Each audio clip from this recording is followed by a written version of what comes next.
Hey guys, what's up? Dr. Thompson here, and welcome to Facebook Live. Today I want to talk to you about the not so sweet truth about artificial sweeteners. So listen, you're taking well over 1,000 people through and teaching them about um, the addictive nature of food, teaching them about sugars and grains, good fats and bad fats. A lot of times people ask me, I remember I had a person who came up to me and they said, oh, that's, so great. I don't eat any sugar because everything that I do is diet sweeteners or the no calorie sweeteners. So I don't have anything to worry about. So understand this is that artificial sweeteners are still chemicals. Listen, a lot of things, if they're created in a lab, they're not going to be good for you. A lot of the food that you eat the chemicals have been created in a lab. And they are designed to enhance tastes. For example, MSG, monosodium glutamate, which also has about 15 other different names. So what about artificial sweeteners? I know that artificial sweeteners, a lot of doctors promote this in people who are diabetic. And the artificial sweeteners, actually, when you look at how they work, some of them actually still can spike insulin inside of the body. So here's the not so sweet truth about artificial sweeteners. And actually, just full disclosure, I actually just saw an article from a woman about a woman who just turned 104, and she drank Diet Coke every single day. And I know that some people are going to be like, see, I told you it's not bad for you. Well, here's the thing is, so she's 104. She's been drinking it since she was, I think in her 60s when it first came out. And she's had a Coke every single day. She said, actually, Diet Coke is one of the things that I have attributed to my long, healthy life. And so a lot of times, people say, well, see, I see one instance where it hasn't hurt that person. So it's false. What you're going to go over with you is false. Come on, guys, listen. The whole idea when we talk about nutrition, when we talk about chiropractic, when we talk about, getting testing, for example, we're going to be rolling out different types of testing, complete hormone panels, food sensitivity testing, stress hormone testing, neurotransmitter testing, cardiometabolic panels, looking at, insulin, looking at inflammatory markers, things like that. So when you look at all of those different tests, the thing is, why can she do that? Well, the reality is that the whole idea, especially of what we do, is we are trying to lower the burden, the stress burden on people. So she might not have many other stressors that are affecting her, and her body can handle aspartame better because she doesn't have any of those other stressors.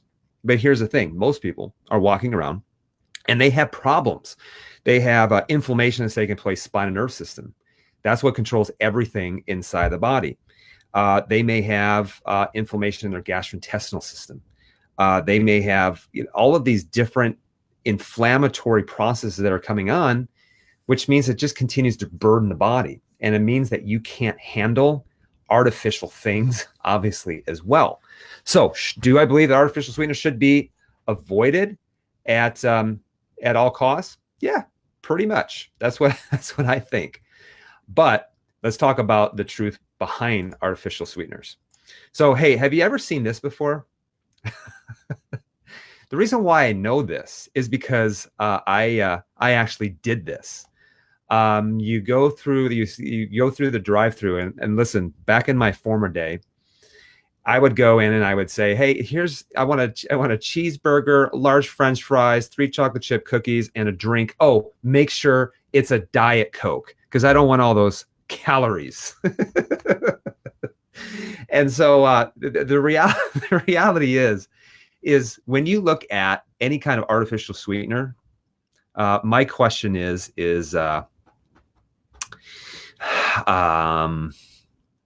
have you ever seen a really healthy person that's consuming Diet diet products or artificial sweeteners. So here's the truth. Here's the not so skinny truth about artificial sweeteners and what you can actually do about it. All right. So let's go over the three big ones, the three big artificial sweeteners. The first one is Splenda. This is also known as sucralose. Okay. So sucralose is a newer one on the market. Sucralose was actually approved by the FDA, and the longest long-term study that they did to approve it was 3 days. So they said 3 days doesn't cause any negative effects. And the problem is most of these things that get approved, we don't know long-term, right? We don't know long-term what this is doing over the course of 6 months, 1 year, 6 years for that matter. So a lot of people think Splenda, well, it comes from sugar. Well, so it must be natural. Not so fast. If you actually look how Splenda is manufactured, it goes through about 18 different chemical reactions, and with also chlorine, which again, chlorine can also mimic other things within that same category: chlorine, fluoride, iodine.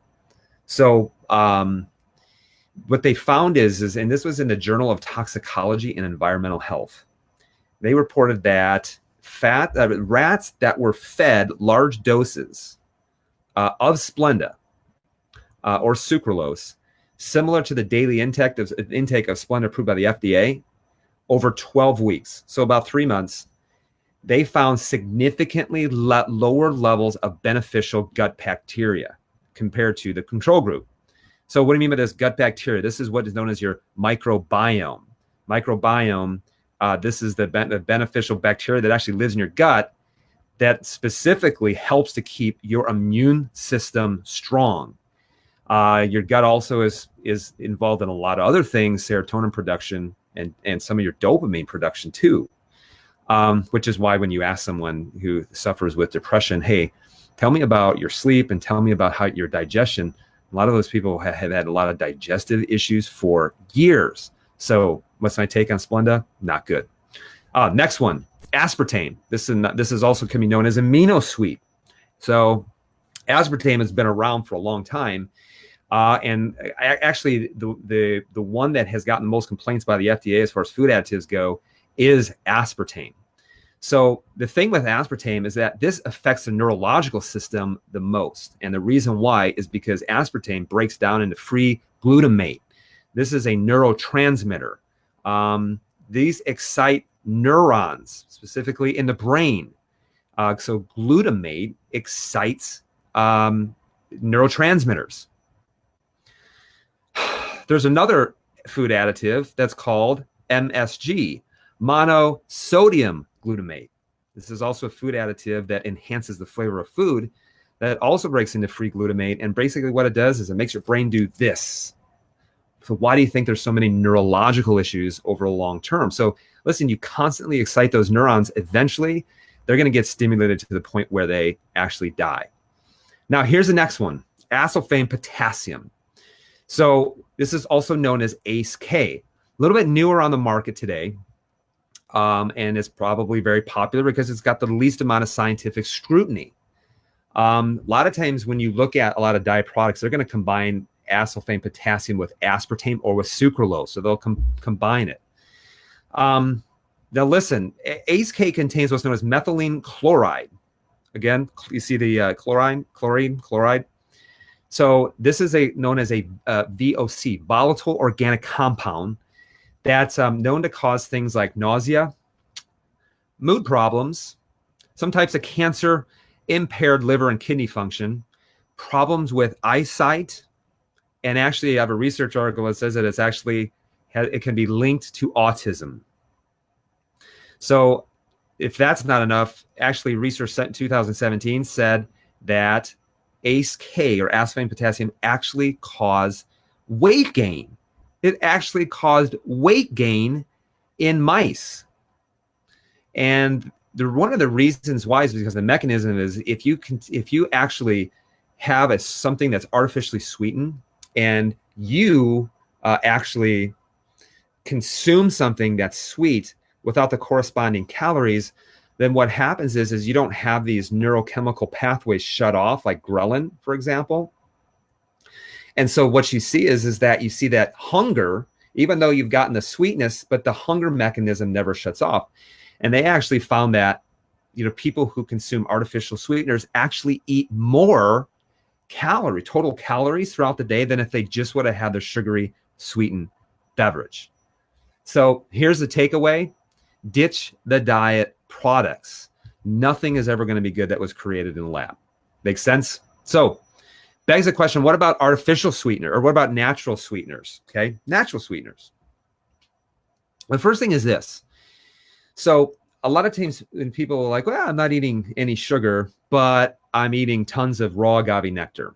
The thing is that don't think of it as just like sugar. Think of it what it does, how it impacts your blood sugar. So you take a spoonful of sugar, it impacts your blood sugar. You have raw agave nectar, it impacts your blood sugar. You have maple syrup, it impacts your blood sugar. So the thing is what you always want to be asking is how is this going to impact my blood sugar? How is this going to impact my insulin levels? So let's go over some of the natural sweeteners. Here's some big ones. Okay, you got xylitol, you got erythritol, you have stevia. There's a lot of quote unquote health products that are going to contain xylitol and erythritol. Now the thing is like these are called sugar alcohols, and erythritol is usually from corn. Is usually derived from corn. So you want to be really careful about this because most of it's derived from genetically modified corn. Xylitol actually a lot of times comes from birch. And so if I would recommend erythritol, xylitol, I would always choose xylitol. Now the thing is that what happening with these sugar alcohols is they do have calories, but we don't have the enzymes to break them down. So they actually just go through us. So if you do consume them in large amounts, guys, large amounts of xylitol and erythritol, what happens is it can cause some stomach upset or maybe even some diarrhea. Okay. So, the thing is specifically if even the xylitol, if it causes some stomach upset, it's best to actually pass on these. Now, well, my recommendation is stevia. Okay. Now, stevia is actually a really sweet herb, and it's derived from the stevia plant from South America. It's really safe in its natural form, and it's great to sweeten, dishes and drinks. Keep in mind though, that if you even have insulin issues, you have high blood pressure, you have high cholesterol, or even if you're overweight, you're really better at actually just avoiding these sweeteners altogether, as they still can cause insulin sensitivity issues. The other thing is there's a lot of quote unquote stevia products that are out there that actually, they don't, they're not just stevia. They're cut with dextrose, or they're cut with sugar. And so it's just not pure stevia. So I actually recommend liquid stevia probably would be the best. Now, what about some of these other natural sweeteners? These can be things like raw honey, dates, coconut sugar, maple syrup. These can be good or bad. There's no such thing as, like I say in the book, Transformation 28, all good, all bad.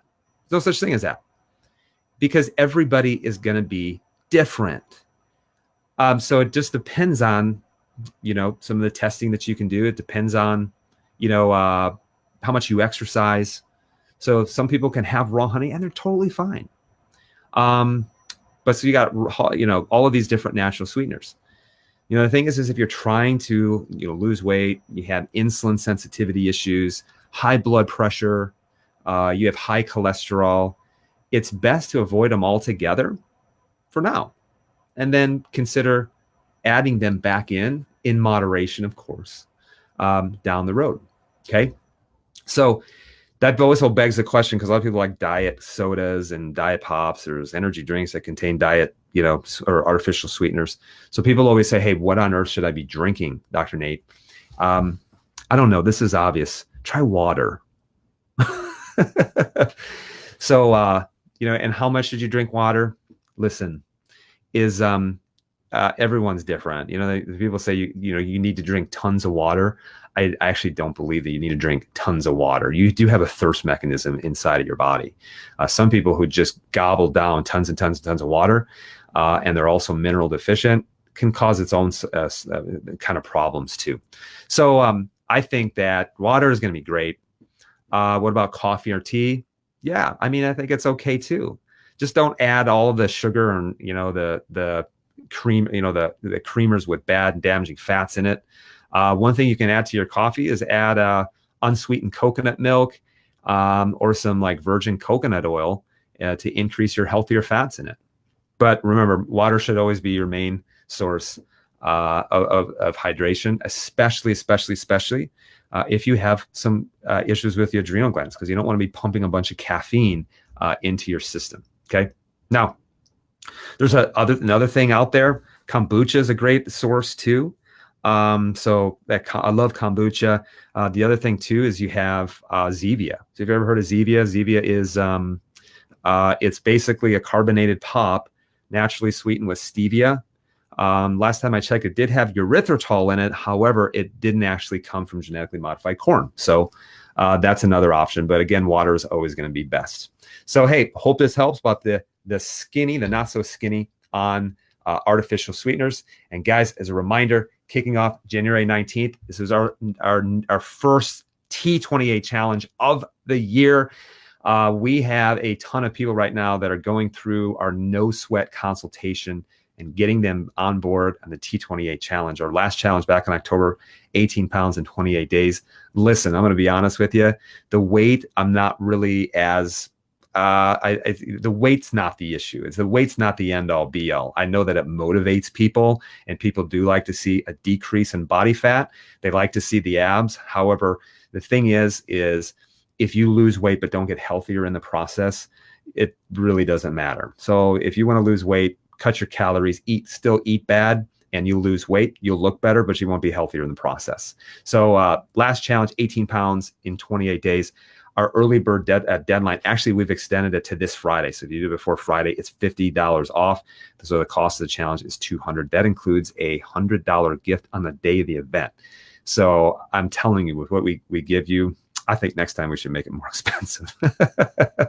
So hey, get registered for that. You can actually message the T28 challenge on Facebook. You can message me on Instagram, or you can message us on Facebook too, or you can actually call our office, 630-553-6149. We'll get you set up for everything. So guys, I hope you're enjoying your Wednesday. Be well, be blessed. Remember, artificial sweeteners, avoid them, and try to reestablish like what food should taste like without it always being sweetened. So guys, have a great day, be well, and we'll talk to you soon. I'll be going live either tomorrow or Friday. Let me know your thoughts. See ya.